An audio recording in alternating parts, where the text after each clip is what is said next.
rolls on. ESPN's Jeremy Fowler surveyed league execs, coaches, and scouts to rank the top 10 quarterbacks entering the 2026 season. Josh Allen, number one on the list, the only player in NFL history with at least 200 passing touchdowns and 50 rushing touchdowns. Patrick Mahomes, Matthew Stafford, Joe Burrow, Lamar Jackson rounding out the top five. And then there's Dak Prescott, Justin Herbert, Drake May, Jared Goff, and Caleb Williams at 10. Our own Dan Orlovsky gave his opinion on the notable omissions on X, quote, "Not having Darnold is the miss, and Love," meaning Jordan Love, "other than that, good on the list." And once again, we'll reiterate, once you get past the top 7 or so annually, the next 7 to 8 guys are, for the most part, interchangeable depending on their surroundings. Pleased to welcome in the aforementioned Jeremy Fowler, Joe Fortenbaugh, here to break down this list. So you guys heard the top 10 names that we just mentioned that make it. David, do you have any issues with this list upon first look? I'm with Dan. Jordan Love's got to be a top 10 quarterback. I mean, with the offensive line issues that you're dealing with, still first in the league and third and long, which, you know, they were behind a lot of those drives because of lack of offensive line. He was still third in QBR, second EPA per play. He is one of the best quarterbacks in the league, and when things are rolling for him, he is a top 5 quarterback. I think Jordan Love is continuous. I know there's injury stuff that you have to deal with, but continuously being disrespected on these lists, he's absolutely a top 10 quarterback. I like what Orlovsky said, but the second part of the tweet, I think it's you got 6 at Prescott, and then I think it drops off considerably. Because Herbert, Caleb Williams, 58% completions last year. Like, there's a lot of knocks. Those guys, to me, are interchangeable. Top 6 belongs. Biggest issue would be Burrow ahead of Lamar, which is like, what a difference a year makes. Last year coming into the season, we're looking at Lamar. We knocked the playoffs. Sure, we can do that for a lot of these guys, including the guy who ranks number 1 on top of the list. But he's got 2 MVPs. He was this close, and there's a great case to be made for MVP number 3, which Allen ended up winning.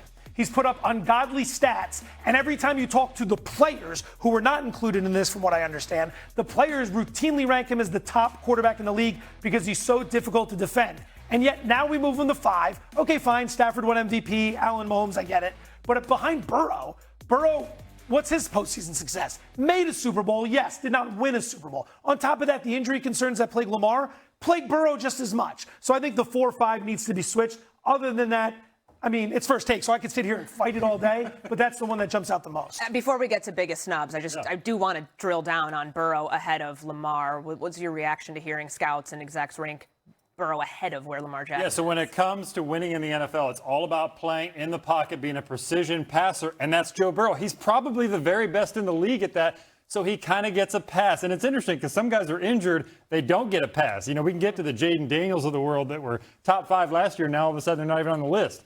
Burrow, for whatever reason, gets that pass, but it's because of what he can do and take over a game. Like, you talk to coaches, and they're like, he's not in a system. He is the system. He's the guy you have to stop. He gets the ball out. He figures you out. So he's the closest thing to Tom Brady. That's why he's above Lamar Jackson, despite Jackson's great success in this league. Okay, so the snubs now. You mentioned Jaden Daniels was on this list last year. He was injured last year, but he was in an NFC Championship game the last time we saw really high-level play, and then there's no Jordan Love, no Sam Darnold.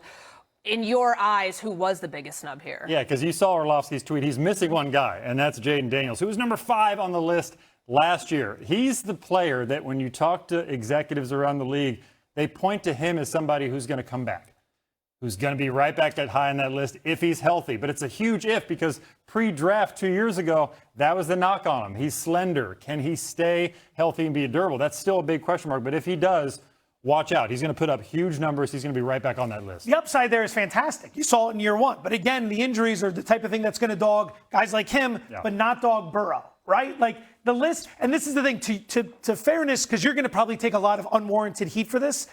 It's not like you have all these people in a room, like voting for the Hall of Fame, where we're all talking about the same criteria and weighing it. Everybody's got a different way of looking at this. Some are going to value availability more than others. Some are going to value the playoffs more than others. So this is the tough list to put together. Daniels being so low while Burrow's so high, interesting. Hurts is the other one that comes to mind. A year ago, people were fighting Orlovsky being 1, and not to say he was wrong, about Jalen Hurts and how he's not getting his just due. Had won a Super Bowl MVP, cornerstone type guy.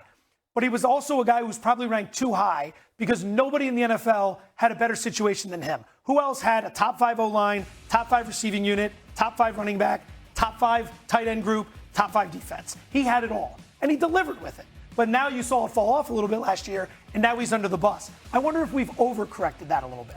I mean, well, I remember last year you're saying like ranked too high. I thought too high for sure. He was ninth last year. That was like DEFCON 1 around the Eagles. So I think that people thought he was way too low. All right, so do you agree with that? Was Jalen Hurts the biggest snub on this list? In terms of people being off list, no, I don't think so. I would put the other guys that we mentioned, the Jaden Daniels, Jordan Love, above Hurts. Like, I just think that there are some issues with, he has so much talent around him. He is not running. They're not lowest ever in terms of his own design runs, which makes him that much more dangerous. So in terms of snubs being off, I would not put him there. But in terms of snubs that are on the list, I want to go back to this Lamar Jackson, Joe Burrow thing. I just can't get over that, because one thing that stuck out to me was that his lowest rank was unranked. There were people who did not have Lamar Jackson anywhere in the top 10 list, which is really inexcusable. There was one. Out him right now. Out him right now on TV. That's right. That's the end of your career.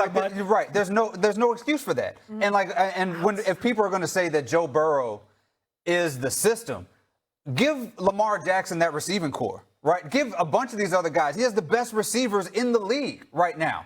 And maybe one of the best receiving cores we've ever seen. So you're going to have to log that against him a little bit. If I'm Lamar Jackson, the last few years have been the big three: Mahomes, Allen, Lamar Jackson. And if I'm looking at this list, I'm like, what in the hell did I do to get put outside of that big three in the NFL? Because all I've done is had a couple of injuries here or there. I have not made the playoff. I've done as well in the playoffs, but neither has Josh Allen. It should still be us in that top three. You covered Caleb Williams all year.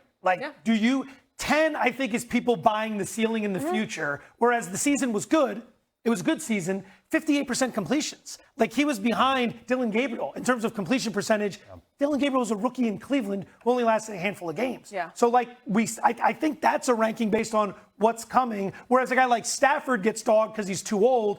If Stafford was 28 and did what he did, we'd have him higher on the MVP list. season, no less. Yeah. But I guess I did want to get back into what you were talking about with Lamar Jackson. When you said there's one person who didn't even have a ranking for him. Yeah. What's the logic behind that, or what, explanation did you get? So the criteria is simple. If you're picking a player in 2026, even if you're picking players on a playground and starting a team, who are your best quarterbacks? Now, the majority still feel like Lamar Jackson is right there.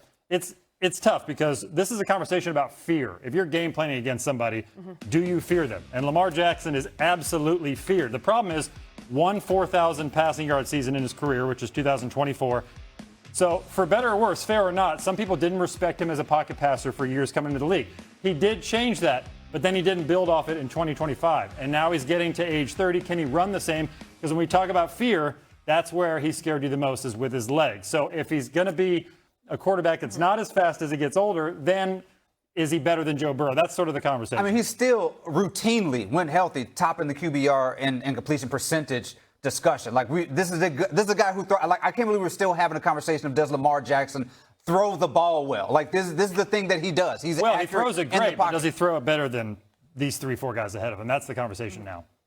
I think when you knock him for the passing yards, which is fair, because we have these certain benchmarks that we all feel like we have to adhere to. If you don't get the 4,000 passing yards, if you're not averaging 28 points per game in the NBA, things like that, right? But how many guys are beating him that are rushing for 60 yards versus him rushing for 900 plus and a series of touchdowns? That danger factor, I feel like when you talk to the players, they see this a lot differently than when you talk to executives, which is what you want. You want a well-rounded opinion, but he should be ahead of Burrow. Yeah, and I do like the fact that, the caveat here is this is going into 2026. Who are you game planning for? What version of that quarterback are you game planning for? Which, when you think about Josh Allen over Patrick Mahomes at the moment, Patrick Mahomes is coming off of an ACL tear. We don't know for sure when we're going to see him out there. So obviously, all of that factors in. Terrific work as always. This is one of my favorite things that you do all summer long, giving us great content.